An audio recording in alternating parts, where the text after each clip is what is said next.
6 months of protests in Iran and 6 months of atrocities against men, women, and children. A new report from Amnesty International details the horrific beatings, torture, and rape of protest detainees, even children as young as 12 years old. Joining us with more to discuss how the Ayatollah and other Iranian government officials are treating citizens who are demanding freedom in their country is Tahmineh Dehbozorgi. She fled Iran for the United States. She's now a law school student and speaker with the Dissident Project. Tahmineh, many of the atrocities detailed by Amnesty International are just too disturbing to mention here, but they include electric shocks to genitalia, hanging children by scarves tied around their necks, sodomizing boys and women with pipes. I mean, these are things told to Amnesty International by Iranians they've interviewed. So what are your sources inside Iran telling you? Well, since 1979, Iran has been a dystopia. After 40 years of tyrannical rule, the Iranian Gen Z population is leading this fight against the Islamic Republic regime. They stand in front of bullets and they raise their voice for freedom. And I hear very horrific details about what is going on in the country as well. As you mentioned, there are reports of poisoning girls in high schools. There are reports of raping and beating younger girls and boys in prisons. And these are just like 14-year-old, 16-year-old, and 18-year-old children. They're not adults. And all they did was to go out and demand freedom. They want a better life. They want access to internet. They want economic freedom. And they want this regime to be gone. The government says it's released more than 80,000 people. It's giving amnesty to more than 22,000 detainees. So what do you make of all that?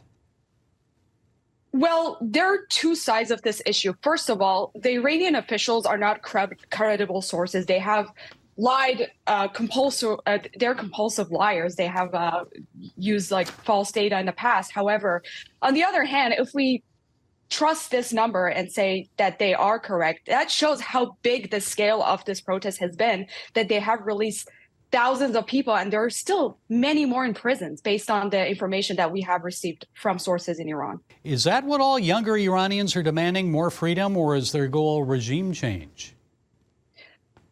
You know, a few years ago, young Iranians were demanding some reforms, but then we realized that it's just not going to work out because the fundamentals of this government is just against human rights.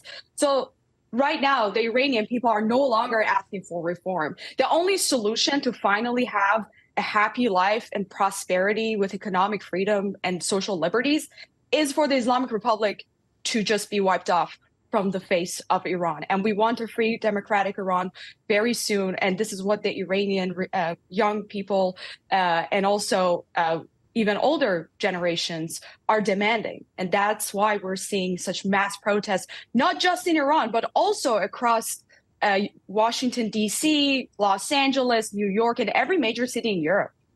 Yeah, a lot of Iranians are very active in the U.S. You wrote an opinion column that appeared in the Orange County Register when the protests started last September. Now, 6 months have passed. A lot of Americans wonder, what is our government doing about it? So how should President Biden and Congress respond? The United States doesn't have a very good track record of helping Iranian freedom fighters. So the Iranian people, one thing that mostly concerns them is that the Biden administration goes back to nuclear talks with the Islamic Republic regime, because that will allow the Islamic Republic to use leverages against the U.S. government and get more access to frozen funds and dollars that U.S. currently blocks.